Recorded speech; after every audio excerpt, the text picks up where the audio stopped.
Good morning. Welcome back to Bookeemonsters. My name is PK. It is Thursday, February 20th, and we're here to look at new releases that have been published this week. And on Thursdays, we look at fantasy and science fiction. Hope you're having a good day. Quick announcements. I do have sprints tonight at 8 p.m. Eastern. They go for 2.5 hours. I do sprints every Tuesday and Thursday evenings and Saturday afternoons, 3 times a week. Let us hop in.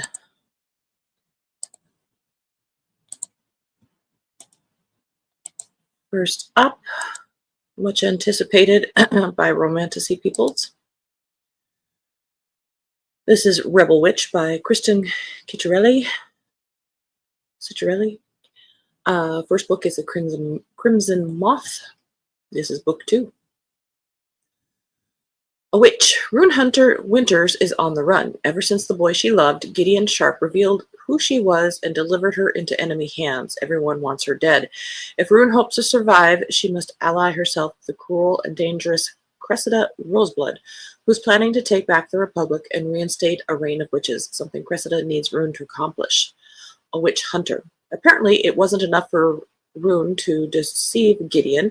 She's now betrayed him by joining forces with the witch who made his life a living hell. Gideon won't allow the Republic to fall to the witches and be plunged back into the nightmares of the past. In order to protect this new world he fought for, every last witch must die, especially Rune Winters. An impossible choice. When Rune makes Gideon an offer he can't refuse, the two must pair up to accomplish dangerous goals. The more they're forced into each other's company, the more Gideon realizes the feelings he had for Rune aren't as dead and buried as he thought. Now he's faced with a terrible choice: sacrifice the girl he loves to stop a monster taking back power, or let Rune live and watch the world he fought so hard for burn. I apologize I didn't click on it. We'll give this a moment.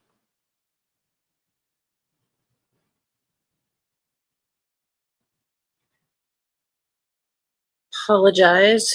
Kyo's new meds have to be taken with food. He just ate, and then I had to chase him down to give him his pills. Hi, Cajun. Just a quick drive-by, about to leave for my scan. It's going to go so well. When are you going to get results? Are you going to get same-day results? I hope so. You're going to do so fine, and then you're going to reward yourself. It's going to be okay. Good morning, Mary. Happy Thursday. So excited. Woke up in my own bed to a warm house and hot water. Talk about happiness. Truly giddy. I am so happy for you. Oh, I can't imagine.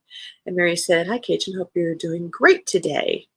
And good luck with the scan. Yes. Excuse me. It is going to be okay. I did not want to do that. I am just technologically clicking all over the place. I got abducted by aliens, and now I'm trapped in a rom-com by Kimberly Lemming. This is first in a series. Dorothy Valentine is close to getting her PhD in wildlife biology when she's attacked by a lion. On the bright side, she's saved. On the not so bright side, it's because they're abducted by aliens. In her scramble to escape, Dory and the lion commandeer an escape pod and crash land on an alien planet that has dinosaurs. Dory and her new lion bestie Toto are saved in the nick of time by a mysterious and sexy alien Saul. On their new adventure, they team up with equally hot, equally dangerous Look, who may or may not be a war criminal. Whether it be trauma, fate, or intrigue, Dory can't resist the attraction that's developing in their trio.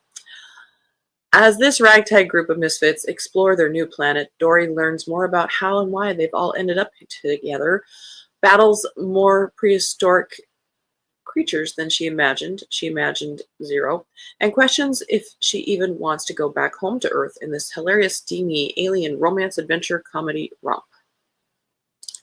That is somebody's cup of tea.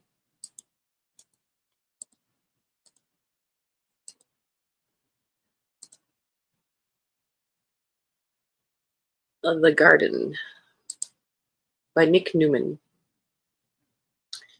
In a place and time unknown, two elderly sisters live in a walled garden, secluded from the outside world. Evelyn and Lily have only ever known each other. What was what was before the garden they have forgotten. What lies beyond it they do not know. Each day is spent in languid service to their home, tending the bees, planting the crops, and dutifully following the instructions of the almanac written by their mother. When a nameless boy is found hiding in the boarded house at the center of their isolated grounds, their once solitary lives are irrevocably disrupted. Who is he? Where did he come from? And most importantly, what does he want? As suspicions gather and allegiances falter, Evelyn and Willie are forced to confront the dark truths about themselves, the garden, and the world as they've known it. Once again, kind of strange. Creepy. Makes you go running towards Rebel Witch. The Unhallowed Halls by Lily Wilkinson. Paige Whitaker has always been an outcast, and after the deadly incident that destroyed her single friendship at her old school, she needs a fresh start, which is why when she receives a scholarship offer from Agathian College, an elite boarding school folded deep within the moors of Scotland, she doesn't even consider turning it down. Agathian is everything Paige has ever wanted, a safe haven full of dusty books, steaming cups of tea, and rigorous intellectual debate. And for the first time in her life, Paige has even managed to become part of a close group of friends. Cyrus, Wren, Gideon, Lacey, and Oak help her feel at home in Agathian's halls. The only problem is they're all keeping secrets from her.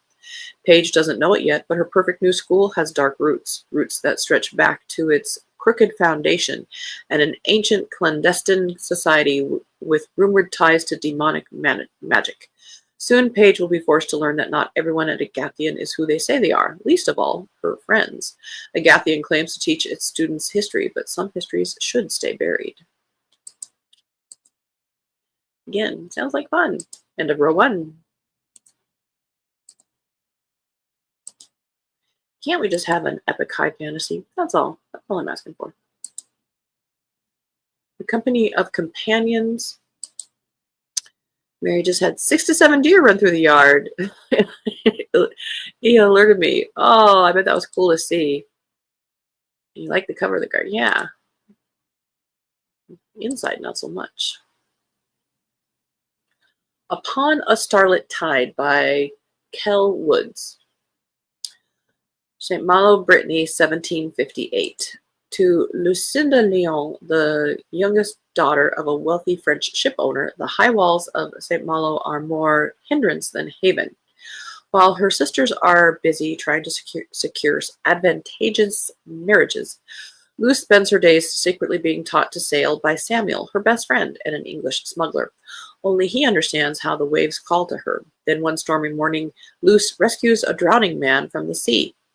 Immediately drawn in by the stranger's charm, Luce is plunged into a world of glittering balls and fairy magic, seduction and brutality.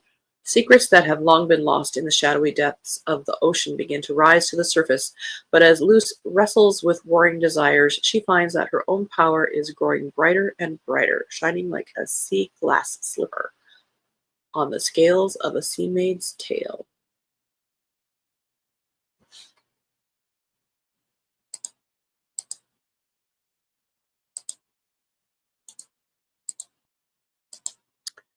Next up, A Dragon of Black Glass, Moonfall number 3.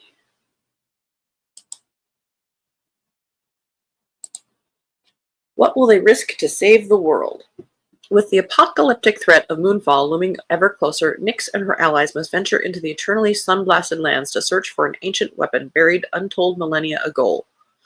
All the while, enemies close upon her flanks, and a greater danger lurks ahead. For beneath a desert turned to glass, hidden from the scorching heat, life thrives, both wondrous and monstrous.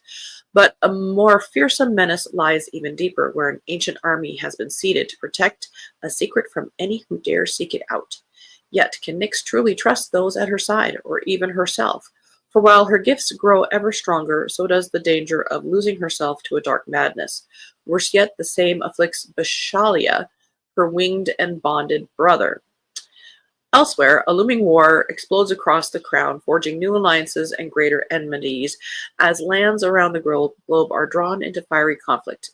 Prince Kemphe now consort to the newly crowned Empress of the Southern Clash, recognizes a hard truth. To save the world, he must destroy all that he once loved.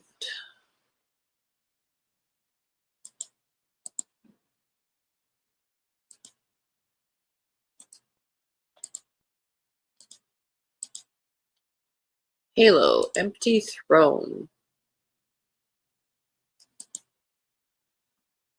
by Jeremy Patnaud. This is an original novel set in the Halo universe. 2559. It's been a year since the rogue artificial intelligence Cortana seized control of the domain and otherworldly dimension housing a vast information network. With an array of Forerunner weapons at her disposal, Cortana set out to enforce an authoritarian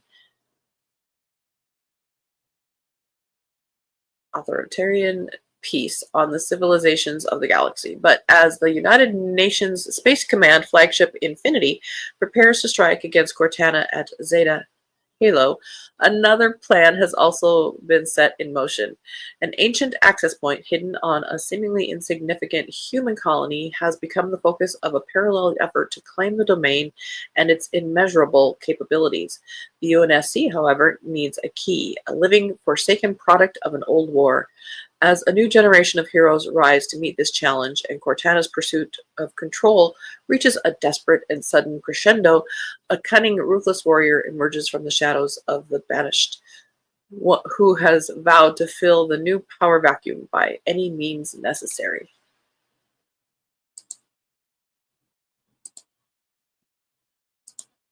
I feel like that could be said so much easier.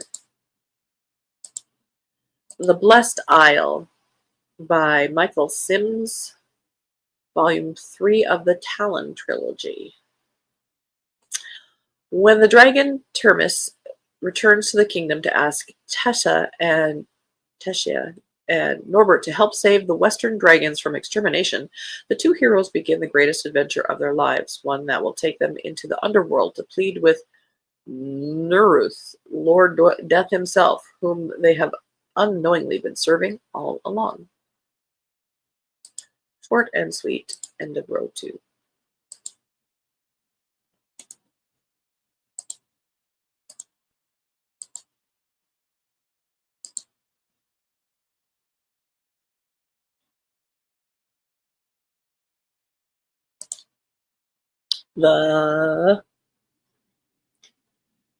Work with me. The Fox and the Falcon by Piper CJ. Shouldn't that be CJ? Piper? Not on the cover. The apocalypse begins with love and a lie. Marlowe has spent most of her life believing the shadowy demon she loves isn't real. Not only is he the living, breathing prince of hell, but he is now in serious danger. Their reunion is cut short as Caliban remains in a vicious battle with a Phoenician goddess after Marlowe's escape. To save him, Marlowe must venture into her ancestors' domain for help, the Norse pantheon, where shared blood is no guarantee of an alliance and the line between gods and beasts blur. Major players from even more realms team up in the ever-growing war between heaven and hell, and it will be up to Marlowe to determine friend from foe, to get Caliban back and save her world as she knows it. No one said the games of gods would be easy, but Marlowe is prepared to sacrifice everything to save the one she loves.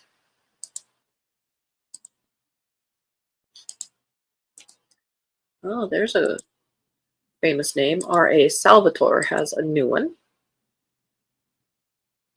Second in the Demon Wars, the Buccaneers series. This is called The Witch of Whispervale. Treaties are discarded as the full invasion of the Zonkai has begun and war returns to Corona, consolidating resistance on land in Baron and within the abbeys as a last stand against the Golden Warriors is the catalyst for the return of the most powerful gem-wielding witch the world has ever known.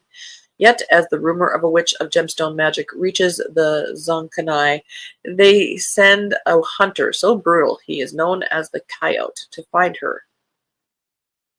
And then blurridge.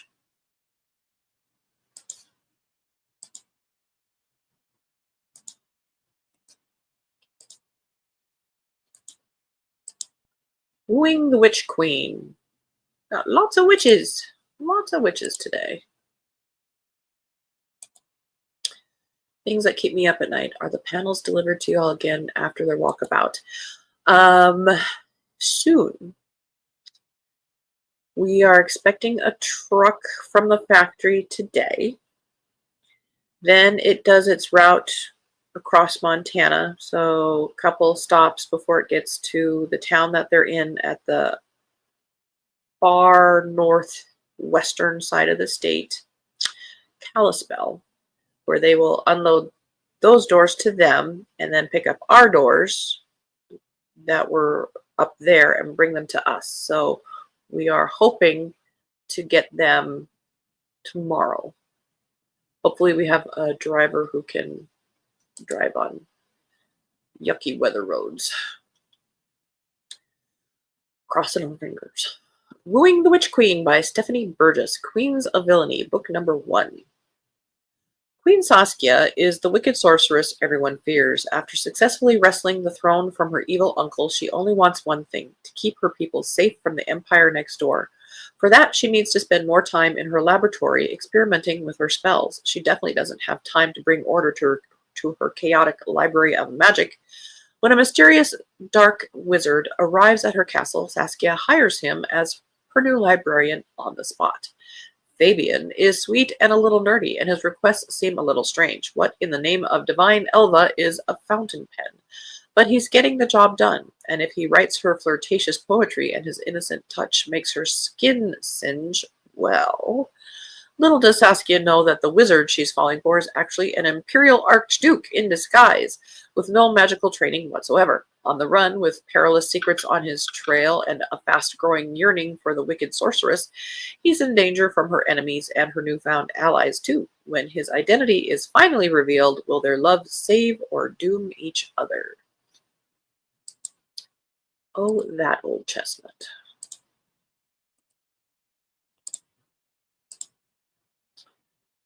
A Little Waif Justice, Merlin's Waif, book number 1 by Renee Jagger and Michael Anderley. Book 1 of Merlin's Waif series. Blood doesn't recognize magic. Earth magic doesn't recognize rules. Merritt Vale guards a devastating secret. She is the last of a legendary species with powers that could get her killed or enslaved. When she stumbles into Little Avalon, a hidden sanctuary thrumming with ancient magic, the earth itself responds to her presence. Roses burst through concrete. Trees bend to her whispers. For the first time, Merritt dares to hope she's found a home among its extraordinary residents. As vicious gangsters terrorize nearby Brooklyn Bridge Park, Merritt discovers her uncontrollable earth magic might be exactly what the city needs. She prowls the shadowy paths as something ancient and terrifying, a protector the likes of which neither world has seen. Yet every transformation risks exposing her true nature to her newfound family and the darker truth of why she's really the last Leshbolg alive. Can Merritt protect both worlds without losing control of her devastating powers, or will saving innocent lives mean sacrificing the first place that's ever felt like home and the chosen family she's always dreamed of? End of that road. This next cover is pretty striking. Metaworld Chronicles, Burmese Days, 7th in that series. The International Inter-University Competition, the greatest demonstration of each nation's most talented students. Join Gwen as she embarks on her first steps into international renown in exotic Myanmar, while in the darkness of Nagaland, the shadowy silhouette of a mythical being plots to regain what was promised.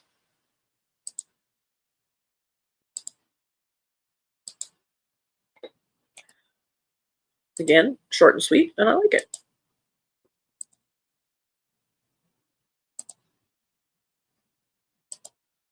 Warrior of the Drowned Empire by Frankie Diane Malice, 6th in the Drowned Empire series.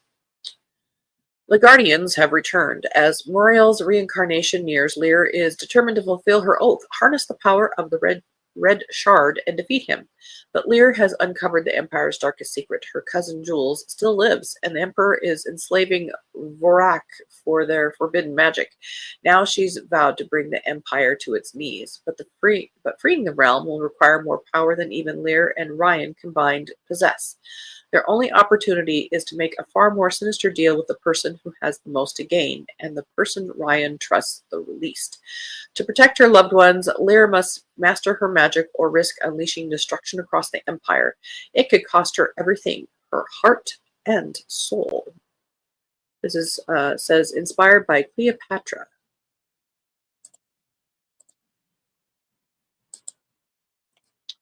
Last one, and just in time. We're about out of time.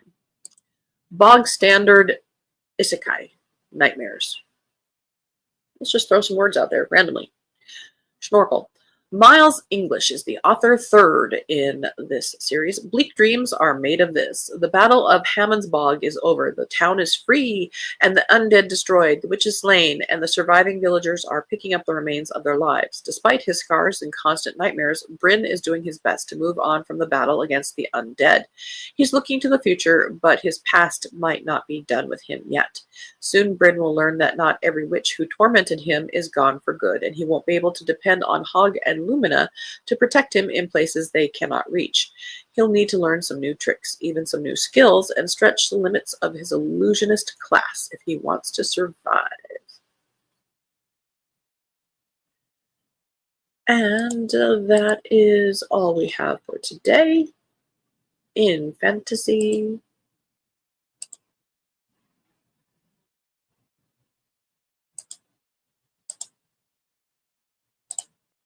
We will have sprints tonight at 8 p.m. Eastern.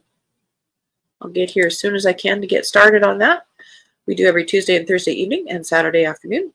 Tomorrow is Freeform Friday for the morning show. Not sure what we'll look at. We've gotten caught up, I believe, on everything this week because it's been kind of a lull week in publishing. But we'll find something. Everybody, please be safe. Cajun, it's going to be just fine, and let me know as soon as possible. It's just going to go very, very well and then have a reward. And Mary, I would be taking like showers every hour in hot water. That is just makes me feel so good that you have that now. I've been worried. Didn't get much snow yesterday, only about 1.5 inches, but cold, so nothing has melted. 13 here this morning, which is warm for you. Well, today is the day we're going to crack above zero. Yesterday, driving to work, the coldest was negative 29. I had a picture of it while I was driving. But we are supposed to get in the 30s today, ultimately. I think right now it's 0 or slightly below, but we're supposed to get in the 30s, and then from tomorrow onward in the 40s. Yay! So you stay warm now that you have heat. Just cuddle your babies and have all the heat. I would just. And Mary says, have a great day, everyone. Good luck. See you later. Yes, I hope so too. I hope so too. Nope, I can't. Cybersecurity guy is going to be on my computer right away in the morning. So, yeah. All right, everybody, please be safe. Read good books. And as the banner says, don't be a bookworm, be a bookie monster. Nom nom nom. Have a good day. God bless.